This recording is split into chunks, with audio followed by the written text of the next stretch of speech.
आज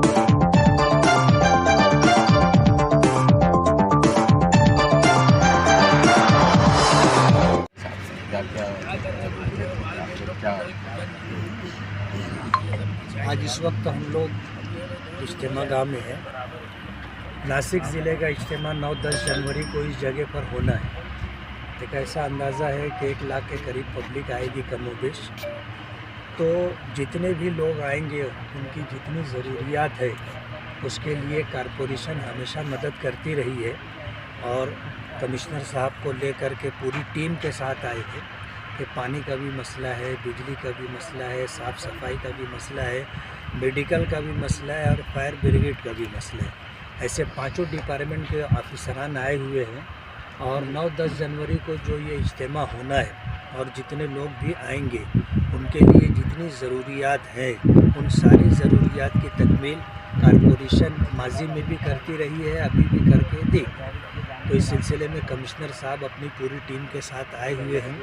उन्होंने बैठ कर के इज्तिमा गाह के ज़िम्मेदारों की पूरी बात सुनी, क्या ज़रूरियात और तकाज़े हैं उसको भी सुना और समझा और वक्त से पहले उसको मुकम्मल करके देंगे।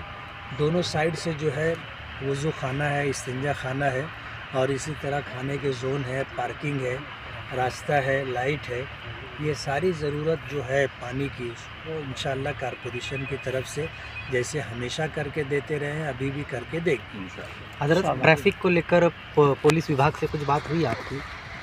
अभी पुलिस डिपार्टमेंट से ट्रैफिक को लेकर के मीटिंग करना बाकी है। माजी में जिस तरह पुलिस डिपार्टमेंट ने मदद की थी इस मर्तबा फिर वो मदद करेंगे, उसमें कोई दिक्कत और अड़चन नहीं। सर असम्बली इजलास में आप थे, वहाँ पे आपने सवाल भी बहुत से उठाए, तो उसका क्या ये है आप बताएंगे? अभी जो अपने नागपुर में अधिवेशन हुआ सिर्फ चीफ मिनिस्टर साहब ही जवाब दे रहे थे। बाकी ये कि जितनी भी कैबिनेट का विस्तार हुआ था खाता वाटप ना होने की वजह से कोई भी मिनिस्टर जवाब देने की पोजीशन में नहीं था। लेकिन बहरहाल अपने शहर की ज़रूरत के पेश नज़र हमने तमहीदी तौर पर जो बात रखी थी कि गवर्नर के खिताब में 62 मुद्दे उन्होंने शामिल किए थे लेकिन टेक्सटाइल नहीं था। तो मैंने टेक्सटाइल पे बात की थी कि खेती के बाद सबसे ज़्यादा रोज़गार देने वाली सनत और उद्योग जो है टेक्सटाइल है और महाराष्ट्र के अंदर मालेगांव है, भिवंडी है, इचलकरंजी है, धुलिया है और शोलापुर है। ये सारी जगहों पर जो है टेक्सटाइल है। तो ये महाराष्ट्र का एक बड़ा उद्योग है। पूरे देश में प्लेन पावर लूम 30 लाख है तो उसमें से 18 लाख प्लेन पावर लूम तो महाराष्ट्र में।